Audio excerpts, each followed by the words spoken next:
Well, quite a lot of time just passed. It's 10 o'clock already. 10 hours later. You know, doesn't that mean that the murders are gonna start soon?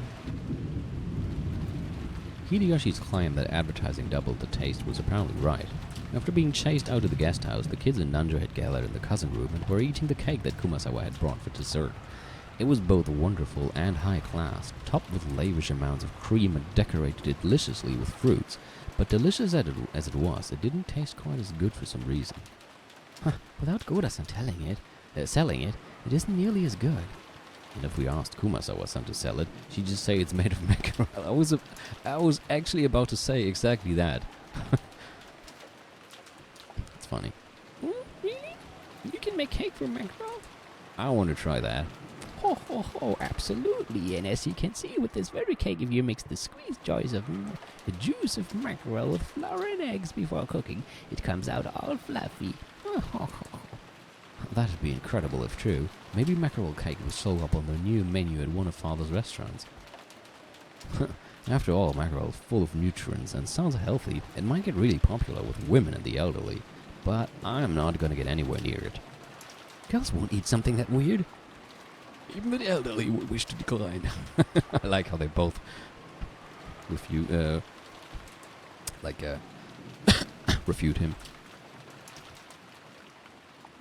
Yeah, sorry, I started a bit earlier today. Mrs. Ushiromiya Beatrice. Actually started at 7:30. Ho ho ho, but it's delicious, you know. Kumasawa was really cheering up the mood with her classic mackerel jokes, but the sound of the downpouring rain kept turning their attention towards the mystery guest. In the end, they showered Maria with questions again, since she was the only person here to have met Beatrice.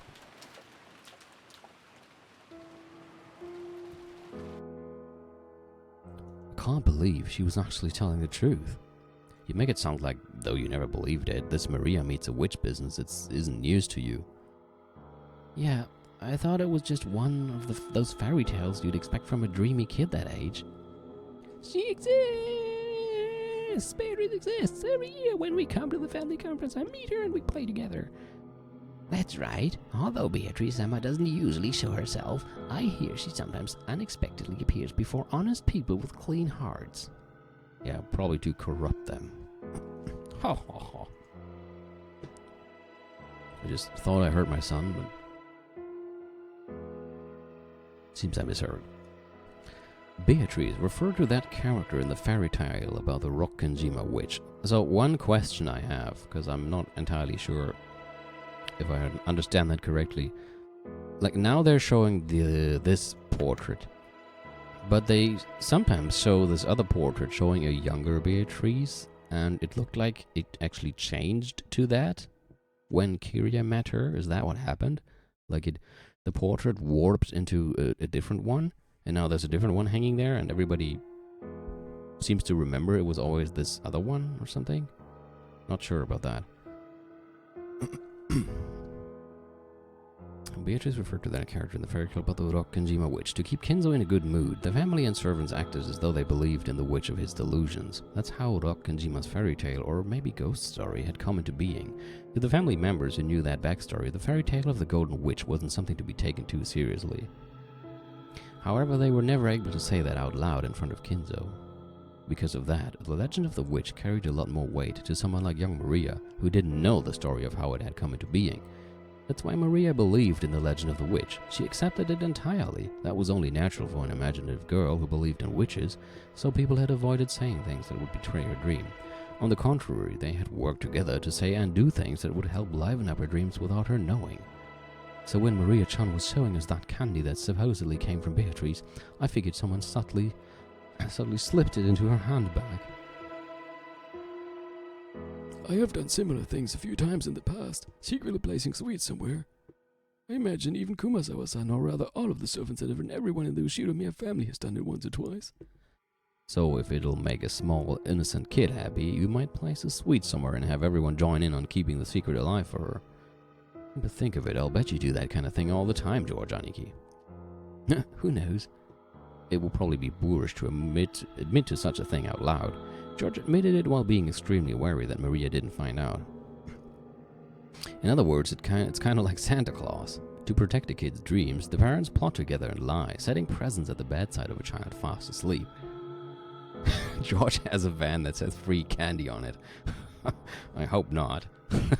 Sincerely hope not. After all, you want to protect a kid's dreams, right? Obviously, I've known Santa doesn't exist for a long time now, but if there's no reason to wake up from a dream like that, I wish I could have believed it all my life. I can see Maria in the background like, what? Santa is not real? Because adults know that the world know that the world is filled with terrible things. They all want to at least protect the pure dreams of a child. Beatrice exists. Yes, she does. Beatrice Summer does exist, right? Some time ago, when I was drying mackerel to make some black tea, suddenly... Well, it basically goes something like that. Supposedly, at least. Well, what was that? So simply put, this was supposed to be a witch that no one but Maria believed in. I wouldn't phrase it quite like that. The point is that we didn't believe. Beatrice exists and she's made of mackerel. I hope not. The point is not we didn't believe, we were all trying to give her a chance to believe. So this is about not betraying a child's innocence, but Santa doesn't exist in reality.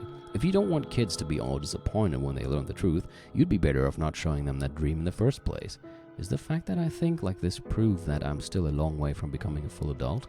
The true nature of the Rokkenjima witch was finally starting to take shape in Battler's mind. However, their current situation overrode this understanding, and infected and completely overturned its very premise. Rude, yeah. So we thought we knew what was going on, but now Beatrice Summer, the witch, has actually appeared in reality. Is that it?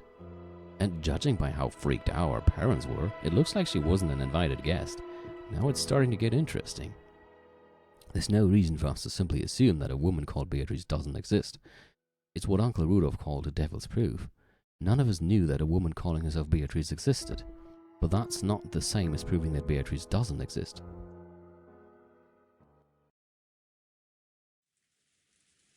Dr. Nanjo, you've been friends with Grandfather for a long time, right? At one point during the family conference, I was questioned quite thoroughly by Klaus-san and the others. They wanted to know if long ago Kinzo-san might have had a mistress called Beatrice and an illegitimate child with her. I get it. Our parents have their heads full with the inheritance problem, so of course, if the daughter of a mistress like that showed up, it would be troublesome for them. Klaus-san and the rest probably asked Genji-san about it first. However, Genji-san is an aide who swore loyalty to Kinzo-san and is probably a friend more trusted by Kinzo-san than myself. I doubt he told them anything. So next they went to ask me as an old friend of his. And?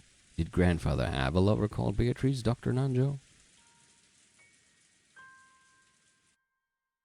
He did. Oh. No. He had to. I have never met her. However, I have heard from Kinzo-san that he had a relationship with a woman like that. He said she passed away a very long time ago. She's dead. Oh, I guess that's Battler. She's dead? So did the two of them have a kid? That I do not know. But Kinzo-san always says that reviving Beatrice is the goal of his research.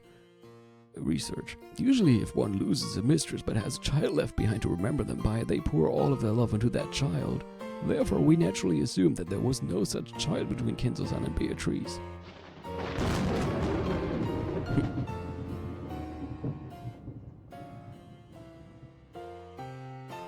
Huh? So that leaves us with another devil's proof. Yeah, it's impossible to prove that a child between him and my mistress didn't exist. So now that this child has actually appeared, we have to assume she did exist after all. That's a bit of a rushed argument. It's more realistic that someone caught wind of the trouble with the Ushiromiya family inheritance, knew about Grandfather's relationship with the mistress long ago, and impersonated her trying to take a slice of the inheritance for themselves. Sure, that is realistic, but we can't deny the possibility that she really is an illegitimate child. One who lived in isolation, forgotten by Grandfather, and who has returned for revenge, right? Revenge? What do you mean? Sorry. Guys just like to dramatize stuff to make it sound interesting. I've seen too many weird dramas.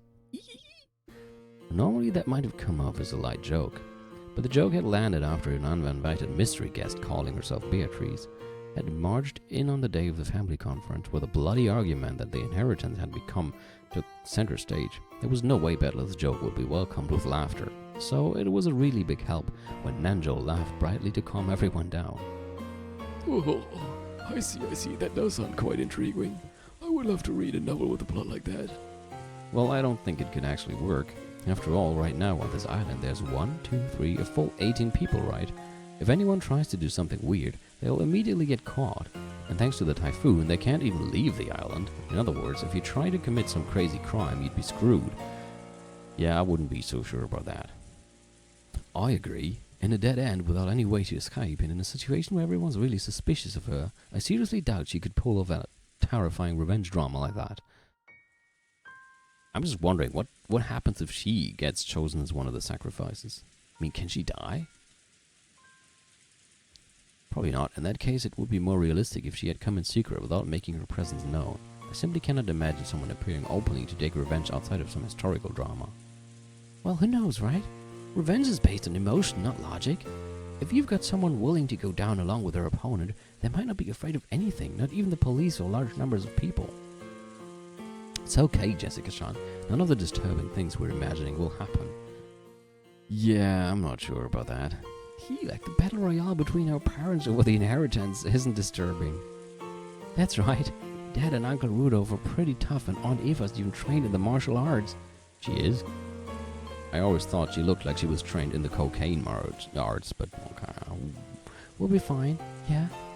Jessica didn't say it out loud, but she'd vaguely noticed that her own father stood in opposition to all the other siblings on the inheritance issue. They usually played nice in front of the children, but when that pretense was lifted away like it had been a dinner, the result would be a tumultuous uproar.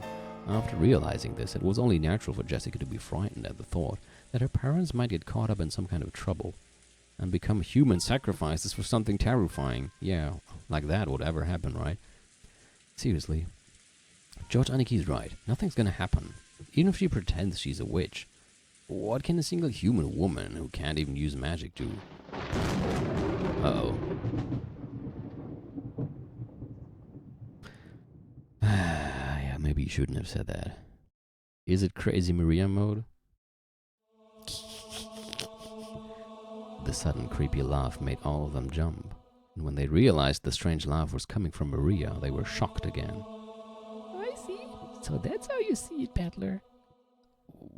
What is? Don't laugh all creepy like that. You accept Beatrice's existence for now. At least you accept her as the 90th person and a guest. But that's all right. You don't accept that the 90th person, Beatrice, is a witch, right? Huh? Of all the crazy things to say, of course that's what I think. Witches couldn't possibly exist. The only possibility is that she's a human woman claiming to be a witch. Isn't it odd, Battler? That's the devil's proof, isn't it? Of course witches don't exist. But just because you've never met a witch, that doesn't mean you've proven that witches don't exist, right? That's right. You're not wrong there. I can't prove that witches don't exist. However, even if I can't prove it, I can claim it. And I claim that witches don't exist. Why? How can you claim that witches don't exist even though you can't prove it? Because things like that don't exist. So that's QED? Quod erat demonstrandum. You finished your proof without any evidence or basis? Now there's a typical case of the ignorant willfully ignoring the soundness of their own knowledge. A reckless suspension of thought. Then there's only one way to resolve this, Maria. The witch's side needs to show some proof themselves. It's a devil's proof again. If you bring me a devil, we can end this right now. In this case, we can just get this woman calling herself Beatrice to display some wonderful, magnificent magic like the twinkling stars. All she has to do is show us something that's impossible for humans, right? Oh no. No, he's wished for it again. He has wished for it again.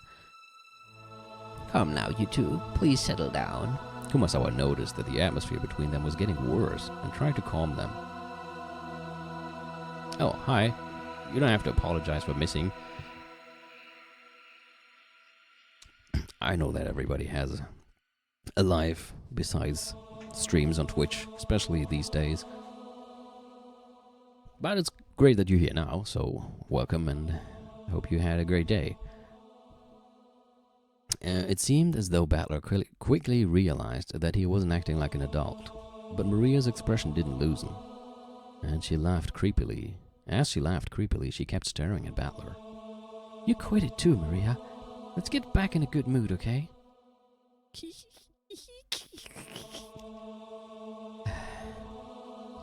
If that's what you want, Beatrice will definitely show you something impossible for humans. Not again. When she does, you believe too, okay? Believe in Beatrice. Yeah, she did that last time and it still didn't convince him, so maybe there's no point in doing that. Sure, if she lets me have a look, I'll believe.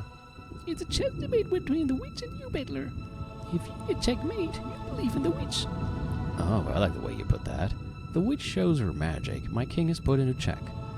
I quibble, saying it would be possible to reproduce her feat using measures even a human could take, and my king escapes. Failing to do that would be checkmate. So that's a pretty good analogy. Battler, in chess, you and your opponent have pieces that move in the same way.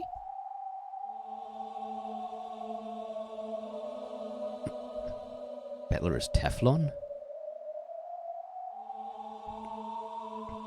So you can predict your opponent's moves. But you know what? What you aren't expecting is that your opponent's pieces might be able to move in ways far stranger than yours. You've simply assumed that since witches must not exist, the movements of Beatrice's pieces will obviously be the same as your own. Man, I'm doing her voice too much today. But you know what? Sorry, Battler, but your chess partner isn't human. No, I'm just gonna do Monokuma. She's a witch. She can move her pieces in ways that human can't. Right now, your understanding is flawed. Battler, you like on-curious chessboard thinking, right? Yeah, I like that style of thinking, where you stand in your opponent's shoes. And that's where you'll get stuck. Good lord, so much Maria today. Even though your opponent is a witch, you won't accept it. So you can't understand the moves a witch might make, and your chessboard thinking won't work. Your knowledge of your opponent is mistaken. The very first premise of chessboard thinking is broken down. So that's your game. You cannot win in chess against chess. You cannot win in chess. You cannot win in chess against a witch.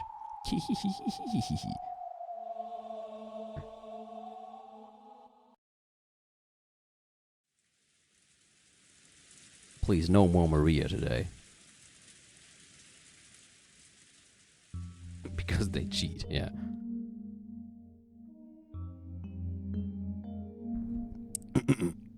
I don't know what happened after that. We servants were strictly ordered not to approach the dining room. I see. So, Shannon, have you ever met this person called Beatrice before?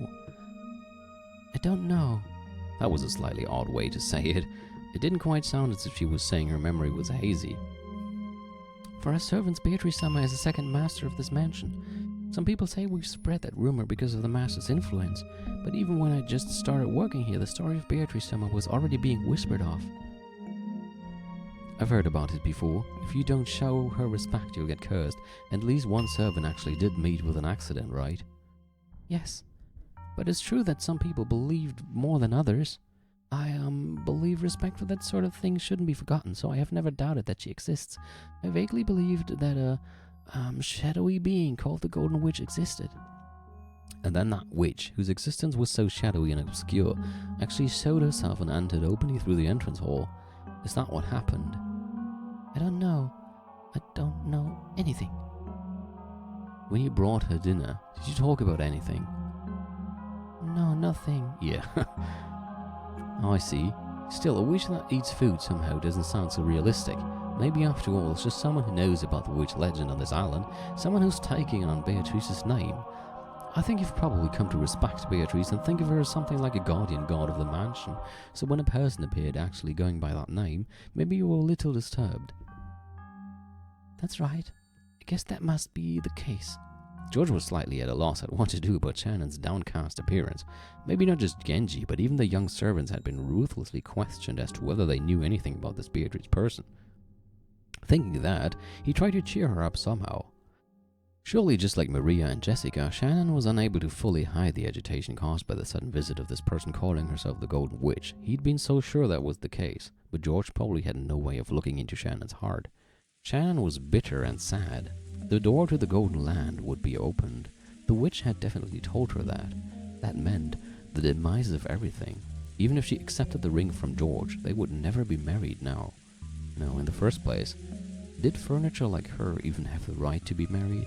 Even if the witch hadn't come to signal their demise, wasn't their relationship fated to fail sooner or later?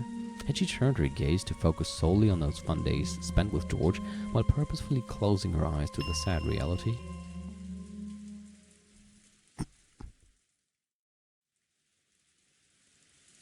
Heard something weird?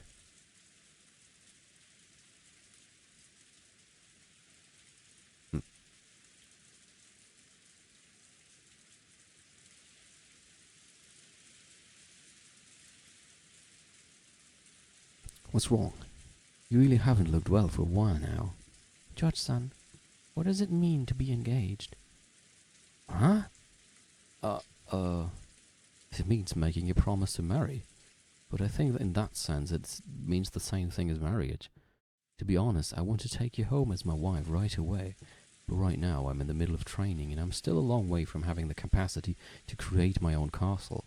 That's why I want to take you home with me with my head held high, only after I have become a full adult. I'm not talking about the distant future. I just want you to wait a short 3 years.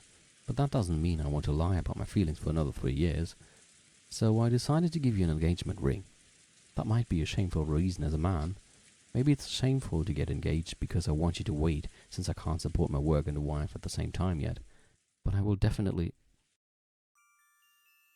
Oh no, the copyright song. Thank you very much. I understand that to you, George, son, an engagement ring means something different from one of many presents you'd give to a lover. Of course it's different. An engagement ring isn't a simple accessory. It's an oath between lovers, a noble promise left in the form of a ring. So if we were to get married right away, it would be completely meaningless, right? Then it wouldn't be an engagement ring. I'd give it to you as a wedding ring. Either way, I'd still be giving you a ring. So it's a soul sign, like saying, this woman is mine, nobody touch her. No, that's not what I... George knew that he was weak by nature. When he'd been captivated by Shannon and had sworn to become an excellent man, he had also sworn to throw away that weak part of himself. But why? Why would you? It seems to make you quite charming as well, so keep that part. Furniture Marriage Equality Act. So even if he had to be blunt about it, he chose to answer a little roughly. He was sure that doing so would bolster and reassure Shannon. Oh. Why didn't they keep the song a bit longer? Now that might be true. Sayo, I'll make you my wife.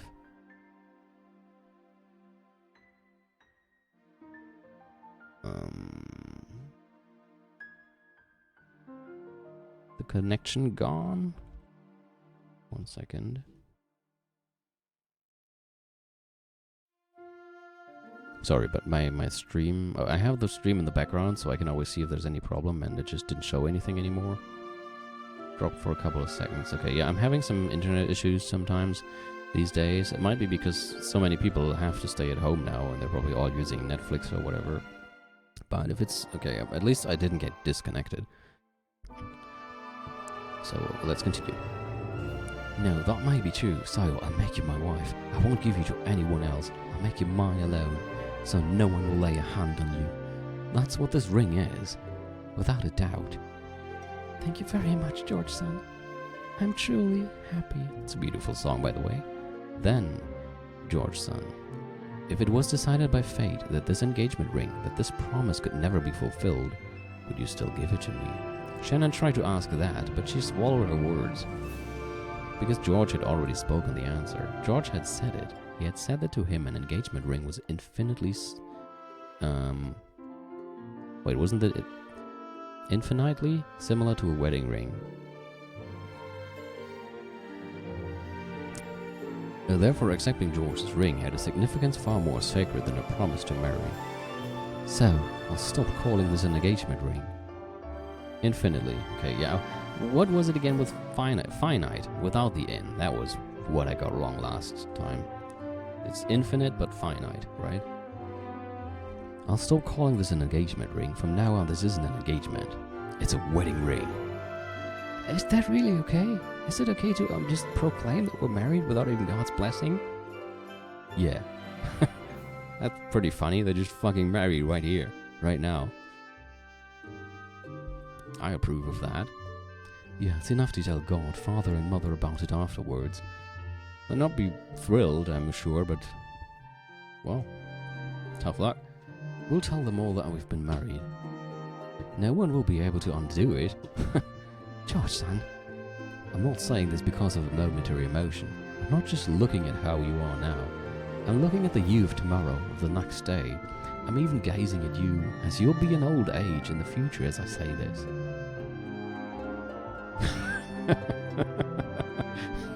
He should just leave that on the table as a note.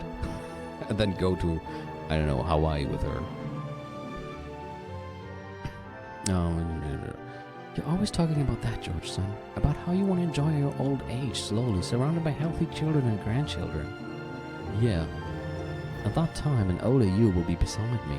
That is what I expect, not what I foresee. Yes, because that day will surely come. Will it surely come? Yes, surely, definitely will it. And this ring proved it without words. Please, show me. Huh? Here it is. George, thinking he was being told to show her the ring, hurriedly took out the ring box. Even though he had practiced so much, he hadn't been able to do it cool. I didn't want to say the zip comment, but somebody made it. That's the first thing that came to my mind just... Show it to me. Show it to me now. Oh, okay. But Shannon wasn't looking at that. Uh-oh. In her straight and direct gaze were vague tears and a smile. Shouldn't laugh here, it's a serious scene. She focused her eyes on George's eyes, no, on something she could see beyond his eyes. Please show me that future. Yeah, I'll show you, surely. I promise it. And not just until old age. After we die, too. Even when we become spirits, we'll always be together. Shannon wiped away her tears and took the ring box. Inside was a diamond ring worthy of blessing the two of them. George said the line that he practiced over and over again inside his head. I want you to put this ring on whatever finger you like and have that be your answer. So by tomorrow morning. She could just do it now. Shannon smiled, took the ring, and with a completely natural movement put it on the ring finger of her left hand. Why is the music getting creepy now? Oh, that's a nice picture. Thanks for that, for sending those. Ah, okay, now the music is not creepy anymore. It really had looked like such a natural, ordinary movement, and for a while George was stunned. I'm just gonna real quick send that link to somebody who is not in the chat. So here, Zimon. That apparently is a picture that plays in a different version. This is my answer, George, son.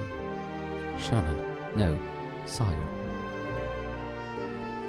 Even when we become spirits, we'll always be together.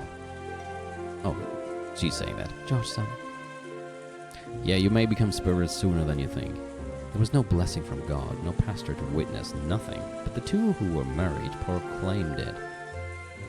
Two souls were joined here today.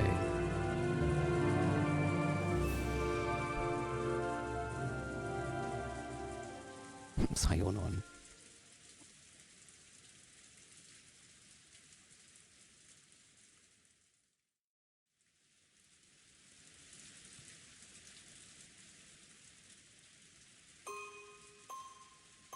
Oh, what now?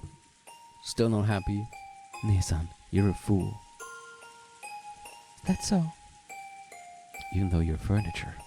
Even though you're furniture. I'm not furniture. Not anymore. Liar! Why are you fooling yourself? Even though you know you can never become human. Even though you know you can't become human unless you go to the Golden Land. Knowing that, why did you abandon the promise that will let you go there?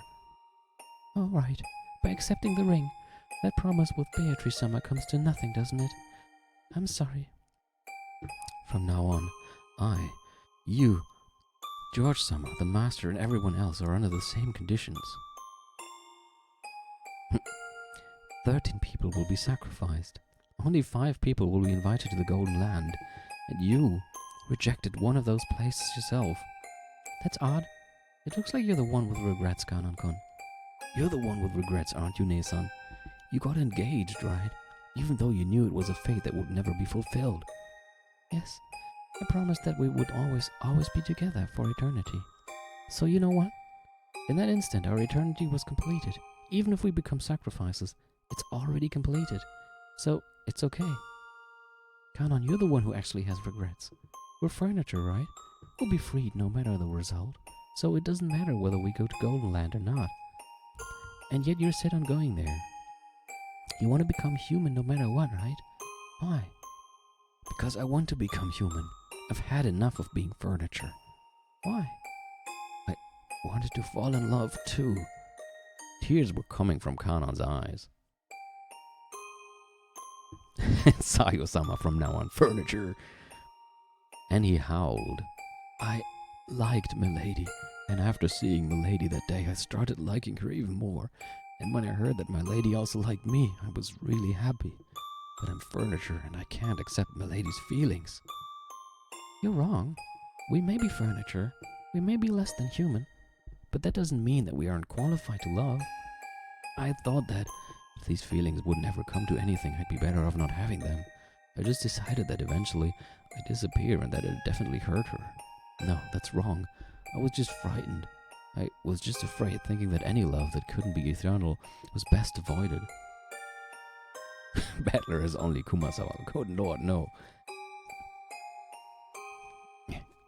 Even though their lives last only a few weeks, cicadas fall in love and then vanish.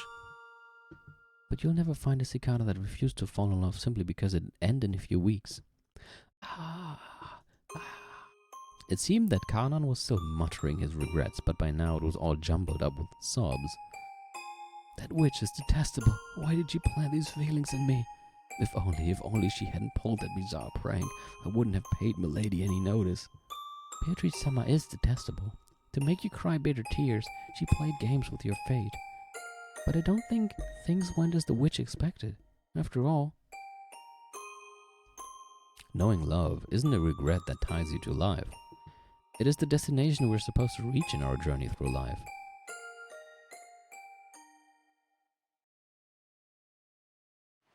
Nicely said.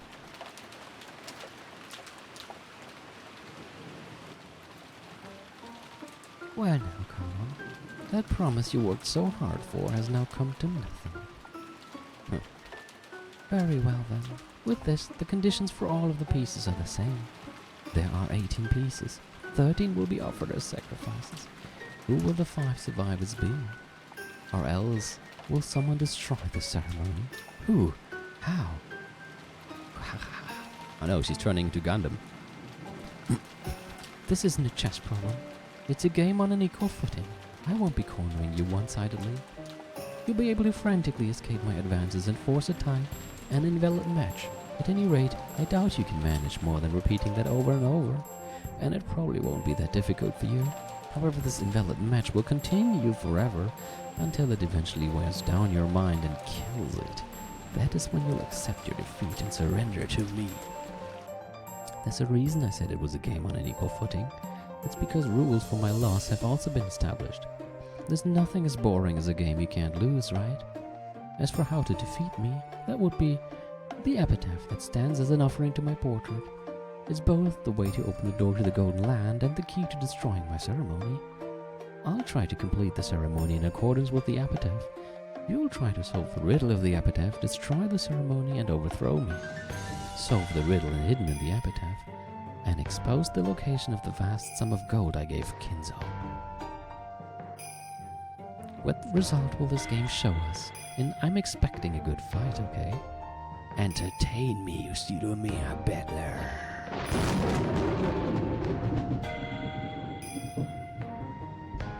Bring it. Oh. Is that a church? Don't remember. Have they been here before? I have no objections. Natsuri and I acknowledge it. can't believe it, and I don't want to, but this is the truth, isn't it? Natsuri, choose your words more carefully. She's this family's most honored guest. I also acknowledge it. Can't argue back. Yes, I acknowledge it. I have absolutely no complaints. I can't believe you have my honest respect. Me too. Incredible. I genuinely respect you. Genuine. So I have to acknowledge it. I acknowledge it too. Still can't believe it. Still, what can I do? You've proven devils. It's your victory. Well, what the hell has she done to them? The devil's proof was once a convenient excuse you used to deal with unprovable facts, but now it's become your mortal enemy, has it not? Don't torture me, mighty witch. I've already acknowledged you. I resign. What about her? Kiria, do you still have objections?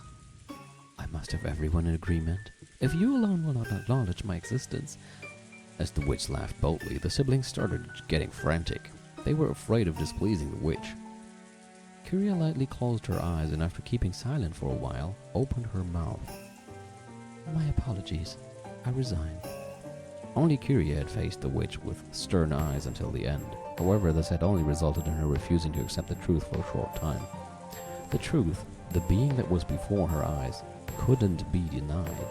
Devils had already been proven. I also acknowledge it. You are Beatrice, the Yoshiromiya family alchemist, and a user of great magic. I must acknowledge the fact that you are a witch.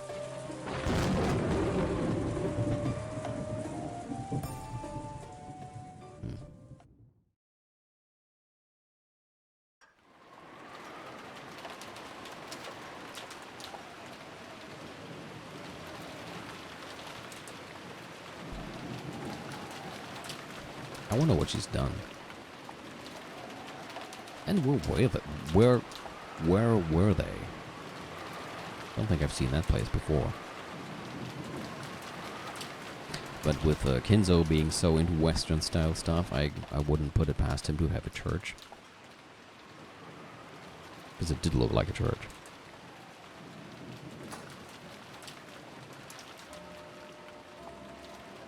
Uh-oh. Is it time again? Is it like episode 1 where they showed everybody once more before sacrifices began? I mean, this time they didn't show anybody, but it has the same feeling to it.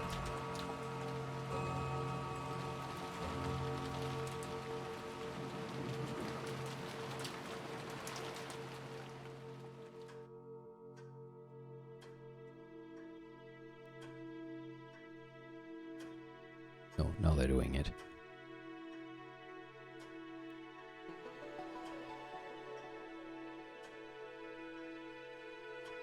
Also, I'm hearing some commotion outside. If I have to leave suddenly, just for a short time, you'll know why.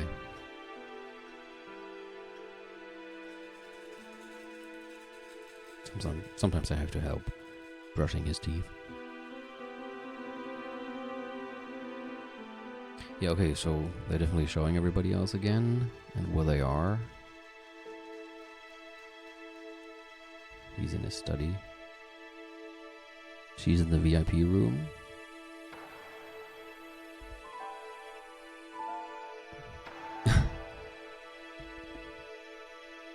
I mean, you say that, but sometimes it's like that. Just makes it sound more brutal than it is.